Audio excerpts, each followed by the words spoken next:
Good evening. Welcome to This Week in Turkey. Istanbul's mayoral candidates have agreed to take part in a televised debate this Sunday ahead of the June 23rd redo mayoral vote. The face-off between Binali Yıldırım of the ruling Justice and Development Party, AKP, and Ekrem İmamoğlu of the Republican People's Party, CHP, will be screened by all television stations across the country and will be a first in 17 years. Social psychology professor Nebi Sümer from Sabancı University gave a short interview to Medyascope this week on televised debates and how they influence voter preferences. First time in 17 years in Turkish political history, and live debate between two candidates will occur in 16th of June for Istanbul mayoral election.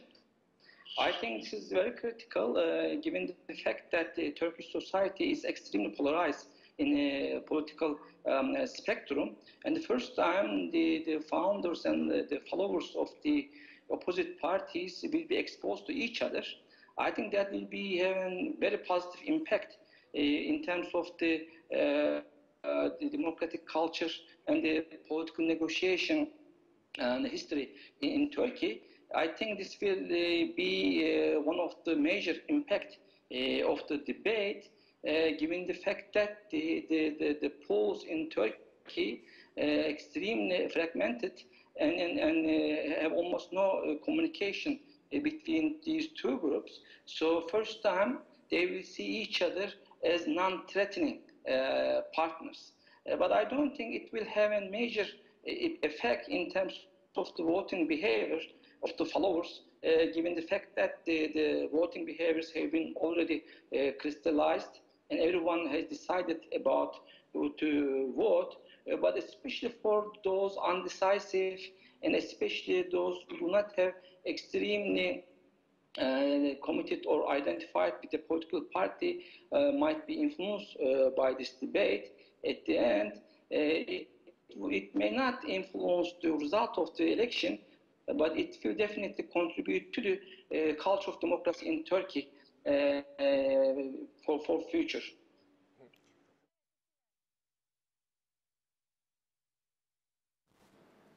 First up in the studio this week, we have Murat Utku, who has been following and reporting live from campaign rallies for Medyascope TV since before the March 31st elections. Yeah. Actually, welcome once again. Murat will be talking about how the candidates are doing on the ground in rallies in the run-up to June 23rd, the much-awaited rerun mayoral vote in Istanbul. So, welcome once again, Murat. Thanks. You've been going around talking to people on the streets of Istanbul in different districts and neighborhoods, and you've been to the two most pro-AKP neighborhoods in Istanbul, meaning they had the highest amount of votes for AKP's candidate Binali Yıldırım. And these neighborhoods were the Akfırat neighborhood in the district of Tuzla on the Anatolian side, and the Malkoçoğlu neighborhood in Sultan Gazi on the European side. What were your impressions? And to be more specific, what do you think what have you observed that the voters think about the Supreme Election Board's decision to annul the elections and to do a redo? What does the AKP's voter base think about this development? Basically, especially in these neighborhoods that you have just mentioned, Akfırat and Malkoçoğlu districts, two different types of areas that we can just talk about. One, I mean, Akfırat is more of a rural area, a bit away from the city centers. It was a village just 3 years ago, and then the law changed, and then this kind of villages just added into the greater city borders. So it's now called a neighborhood instead of being called as villages. The number of people who live there is almost around 3,000, but the voters' numbers is 1,705. So when we look at the results of the latest elections, we see that in Akfırat, 3.6% of the people just voted for Ekrem İmamoğlu. This means Yıldırım just got 95.6 percent of the votes. This means with a very, I mean, the village itself just intensively voted for AKP, and we can say that easily when we look to those results. The village itself, the neighborhood itself, is very conservative. But even though when we were having a tour in Akfrat district, we visited there with our my colleague Büşra Cebeci, we just noticed that even some of the most conservative people just get really very upset about the elections, the canceling the election. The decision by the Supreme Election Board. So this made them a little bit frustrated. Not, I can say, totally they were just upset, but you know, some of them got really very frustrated with the election board's decision. Did they comment on whether this would affect their decision on June 23rd? Some of them, yeah.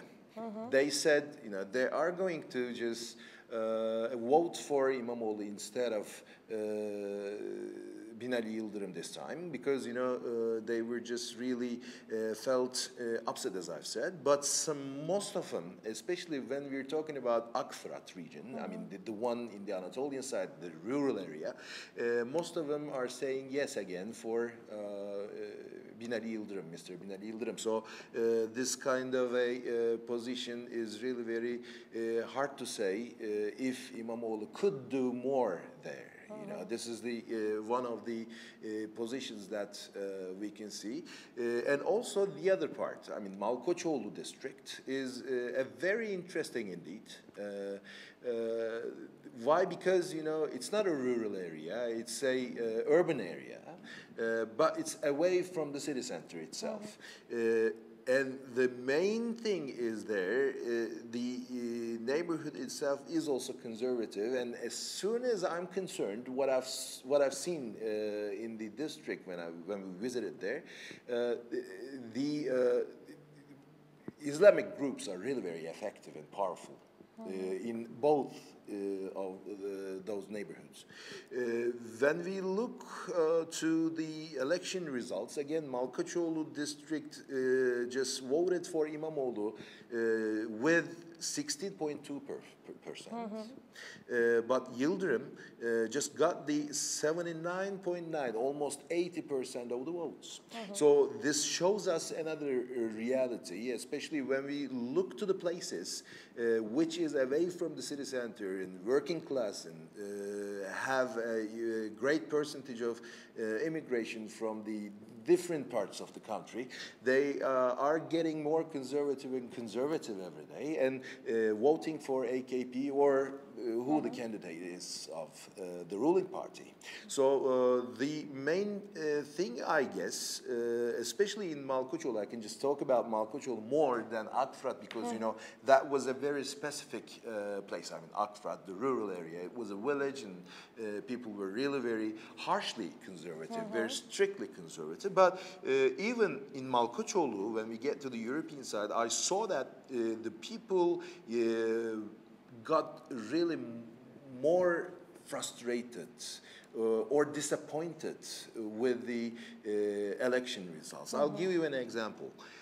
We just tried to talk to the people in Malkoçoğlu district on the streets. We just asked one of the men who just was passing through if he could just answer our question about the electoral board's decision. So he said, you know, they are just calling me liars in my neighborhood, he said. What was he referring to? He was referring to, you know, they just, you know, he was a member of AKP. He has been just voting for AKP for almost 20 years. I mean, from the beginning of the party, from the establishment of the party. And he said, you know, this time I'm not going to give the votes because, you know, they are just pointing me out, saying that this man is voting for AKP, and this time we cannot just trust him. And he was just telling this with a very shaky voice. And eventually he said, you know, this time, no, I'm just gonna give them the last chance, and they just lost my trust to themselves, and they cannot attract my trust again back. This is also another thing. So what we gathered from your comments and observations is that there's, even though people, the AKP's voter base, even though they may still be voting for Binali Yıldırım, as we'll see how it turns out on June 23rd, we can say that there's an element of disappointment in their minds following the Supreme Election Board's decision. So let's turn to the base of Ekrem İmamoğlu now. You've been following his rallies lately after... when did the rallies start? Were they before the holidays or? Right after the holiday, I mean, Ramadan holiday, they began rallying intensively, more intensively. So we can just say that, you know, especially after the holiday, people are getting really very crowded in the neighborhoods when he comes. That's exactly what I was actually meaning to ask you. So what have you seen in the rallies? How is İmamoğlu's interaction with the crowds? Is he able to gather large crowds, or let's say larger crowds than he used to before March 31st? How's his performance generally? That's a very interesting situation indeed. If I just come to the places where I visited with Ekrem İmamoğlu this time. Yesterday we've been to Bağcılar and Esenler, two intensively, again, conservative parts of Istanbul. We can say that in the very beginning of the election process in June, July, in the very beginning of the process, they were just saying that, you know, they definitely are going to vote for AKP again, because, you know, they are ruling the country for almost 20 years. So if they are conservative, that's the only option for them to vote for Recep Tayyip Erdogan's party. But this time, they are, I guess, as soon as I'm concerned, and according to my observations, are just voting. Some of them change their minds, and they tend to vote for İmamoğlu. I don't know what the percentage is or how the difference for votes are going to play a role in that process, but I can say some of them especially are going to vote for him. And I can easily say another thing, that Ekrem İmamoğlu could attract more crowds on the in the rallies, especially for the last 2 weeks. I can see that. You've seen Esenyurt, you know, Esenyurt was also another part where also the Kurdish population is having a high effect on the political facts of Turkey or Istanbul. We can say they're getting more and more crowded every day. And Bağcılar just surprised me, because, you know, Bağcılar is, you know, tend to give most of the votes to the ruling party, AKP, but this time I saw an extraordinary crowd when we just compare the previous rallies. And also Esenler. Esenler is one of the other important places. Why it's important? Because the mayor of Esenler just, you know, implied that Trabzon and Black Sea thing. You remember that, you know, that discussion, the Pontic connection. So that was the place where that mayor is ruling at the moment. So what we saw there was very interesting, which is they were playing all I mean, CHP's stand. They just made the music, and all the music were Black Sea folkloric music. We can see, we can just hear all that Black Sea coast songs. So they were trying to give another message to the people who are ruling at the moment, the small part of small district of this city. So this was interesting, and also there were a lot of people just gathered in the square where they just hold rally. So that was you know, seeing things changing a little bit, but we cannot, of course, say exactly how many votes are going to go for İmamoğlu or Yıldırım, but things can change a little. Thank you very much, Murat. You are Let's welcome. see what happens after Sunday's debate. It's also another much awaited event before the June 23rd redo vote. Thanks again, Murat. We'll continue Thank with you our next news video now. Turkey hit back at a US ultimatum this week over Turkey's plan to buy the Russian S-400 air defense systems on Thursday, warning that such moves were not in the spirit of the alliance between the two NATO member states. Defense Minister Hulusi Akar used a telephone call with his American counterpart, Patrick Shanahan, to protest at a deadline imposed by the acting U.S. Defense Secretary in a letter last week. Later, Turkey's presidential spokesman, Ibrahim Kalın, said he had spoken with John Bolton, U.S. President Donald Trump's national security advisor, to convey the same message. The coordinated pushback came after President Recep Tayyip Erdogan struck a defiant tone in the face of mounting warnings over Ankara's apparent determination to go ahead with the purchase of the Russian military technology. Addressing the subject for the first time since Mr. Shanahan's letter, President Erdogan declared that the agreement with Moscow was a done deal. "I'm not saying we will buy S-400s. We have already bought them," he told members of his ruling party. "It's a done deal. Hopefully these systems will be delivered to our country next month." According to the analysts, if the S-400 system arrives in Turkey, it will not only trigger sanctions that could inflict severe pain on Turkey's fragile economy, but will also plunge Ankara's relationship with its NATO allies into its greatest crisis in decades. If the purchase goes ahead, the US Congress is expected to instruct Trump to impose sanctions under legislation aimed at stymieing the Russian defense sector, a scenario that investors fear could trigger a repeat of last summer's Turkish currency crisis. At the same time, the Pentagon has told Turkey that it will be removed from the F-35 program if it proceeds with the deal. In his letter last week, Shanahan said that the US would begin unwinding the country's role in manufacturing the F-35 if it did not cancel its S-400 order by July 31st, and would also halt Turkey's acquisition of the jets. Yet on Wednesday, President Erdogan showed no sign of backing down in the face of that warning. He said that Turkey was not just a customer, but a production partner on the jet, and said that he hoped to discuss the issue with US President Donald Trump at the G20 summit in Japan later this month.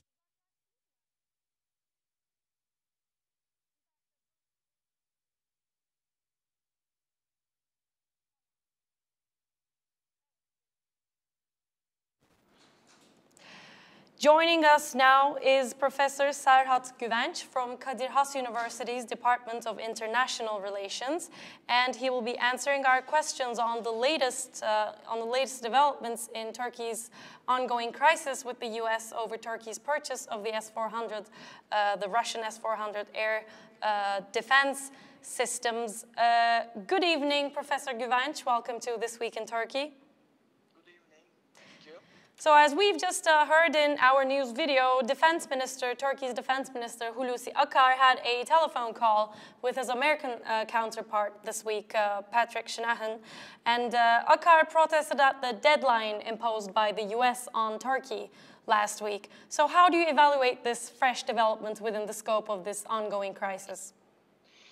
I think President Erdogan had already mentioned the possibility that they would be contacting their counterparts on the other side of the Atlantic regarding this deadline set for Turkey to decide whether it would get S-400s or not. Therefore, that conversation, phone call, did not surprise me at all, because it was in the works, as we were told by the president. And also it is a significant step or a measure in terms of managing the current crisis between Turkey and the United States. What makes this phone conversation more interesting is that instead of replying, sending a reply with a harshly worded letter to his U.S. counterpart, Turkish Defense Minister preferred to have a conversation. In other words, he preferred to rely on verbal means than written means. And also I see that as an indication on the part of Turkey to contain the issue so that it does not go to the level of a break or a rupture in the relations between the two countries. However, the situation is serious. There is a definite deadline, and it seems that both sides dug their heels in their respective positions. Professor Güvenç, as you know, Turkey will hold a very critical election in less than 10 days, although this specific election will only be for the mayor, for electing the mayor of Istanbul. It's still critical, and how would you locate these elections within the scope of this crisis? Well, compared to previous instances of crisis with the United States, I think the domestic politics dimension this time is much less significant, because, as you already point out, it's only local elections that will take place only in a city. Therefore, the voters, I don't think, are paying sufficient or paying significant attention to the issue around S-400s. And it seems that indeed the public in Turkey in general began to finally realize what was happening around the two arms deals, one with Russia and the United States. So I don't see a direct connection. However, for President Erdogan and his ruling coalition, I guess, taking a back step on the deal on the eve of such an election might be considered too risky. Therefore, I'm not totally of the opinion that the whole issue has a strong connection with the elections, the repeated municipal elections in Istanbul. But I cannot deny altogether that there is no connection, at least in the minds of the ruling coalition in Turkey, between the two issues. So they are somehow related, but the link is not as strong as was the case with the release of the U.S. pastor Branson, for instance. Mm-hmm. Finally, Professor Güvenç, what's your prediction for the near future? Will a solution be reached between Turkey and U.S. for this crisis? Well, there doesn't seem to be a midway between the two positions. I mean, the two sides are located on two extremes of the decision spectrum. United States is adamant that the moment those S-400s cross Turkish borders, Turkey will be kicked out of the F-35 program, and they already put some measures to that effect. Whereas Turkey refuses to see a linkage between the two arms deals and is not anywhere close to accept that S-400 and F-35 are mutually exclusive options. Well, I'm afraid I'm not very optimistic about the outcome of this standoff between Turkey and the United States. We may see at the end of the issue that Turkey is moving away from the Western alliance as a result of this deal, because although Washington, or Pentagon to be precise, emphasized that they would continue to work with Turkey on other issues, but kicking a key ally from such a program will mean that the trust between the two sides have been lost, and therefore it will be very difficult for them to build consensus or agreement on other issues of security and strategic consensus indeed. Therefore, we may see a serious rupture in Turkish-US relations, and by extension, a questioning of Turkey's place as a member of NATO. That's my prediction, because I see no signs of change on either side, and many people have been talking about a train crash. Unless there is another crossroads ahead, or there is an emergency break, we may see that Turkey and United States find themselves on the verge of a very serious decision, make or break decision about whether they will remain connected as allies or strategic partners, or they will part company and will be placed in different parts or different sides of the emerging strategic configuration. Thank you very much, Professor Güvenç, for your comments and for being with us today. Thanks for having me. Bye. This week, we were joined by Professor Serhat Güvenç from Kadir Has University, and he commented on the latest developments in Turkey's ongoing crisis with the US over Turkey's purchase of the Russian S-400s. And now we'll continue with our next news video. Turkey's winning streak in its Euro 2020 qualification campaign ended on Tuesday when it lost 2-1 against Iceland in Reykjavik after beating world champion France 2-0 in Saturday night in Konya.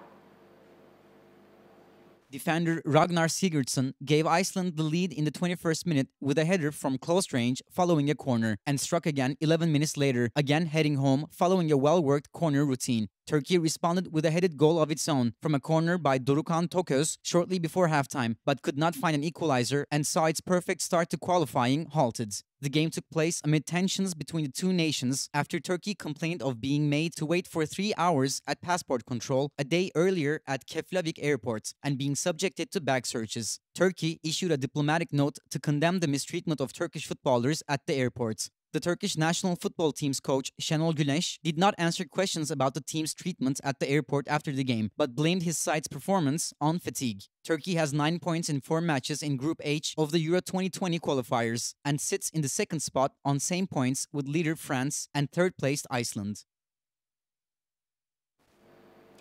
The Justice Duty meeting of the families of the Çorlu train crash victims were met by police intervention outside the Constitutional Court building in Ankara this week. The first hearing of the case on the train crash that happened in Çorlu on July 8th last year will be held in the Çorlu First Heavy Penal Court on July 3rd. The families of those that lost their lives in the accident gathered outside a park near the Constitutional Court in Ankara on Wednesday to release a public statement. The families and several members of the Turkish parliament that supported them, however, were met by police intervention. Mısra Özsel, the mother of Oğuz Ardasel, a 9-year-old victim of the train crash, protested the police intervention and said, "I want to call out to those murderers who need to hear me. We are here for the justice struggle of our children and parents. I don't want to make a statement here in a park where children are present. When those children see my child's photo, they call him a friend." The police prevented the families from making public statements, and one person fainted during the police intervention.